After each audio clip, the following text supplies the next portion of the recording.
سلام به دوستان عزیز، امیدوارم حالتون خوب باشه.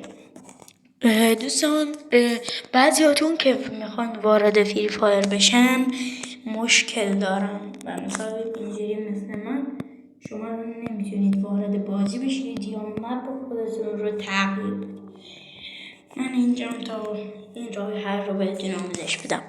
فقط قبل استاپ کنید تا به 50 سابسکرایبر برسیم و بهتون لایک برگزار کنم.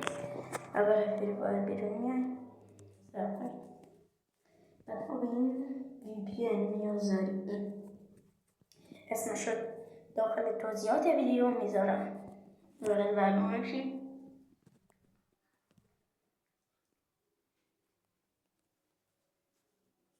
زن که وارد برنامه شدیم سرور رو عوض نکنید و سرور خود برنامه رو اجرا کنید.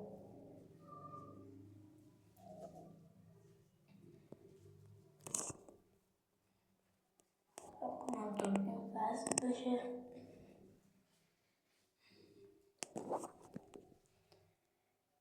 لایک و سابسکرایب یادتون نره دوستان.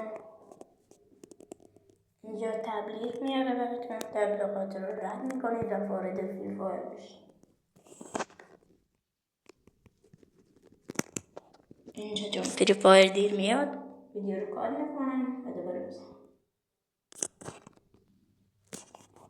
خب بچه‌ها، فری فایر ما باز کرد.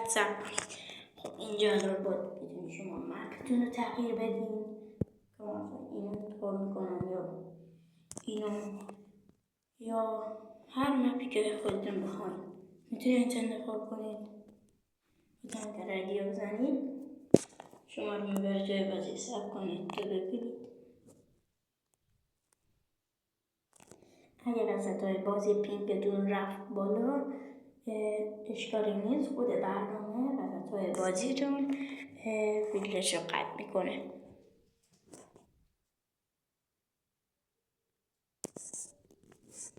تغییر بدم کسی نمیام.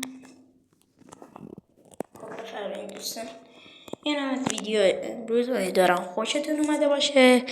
لایک و سابسکرایب فراموش نشه.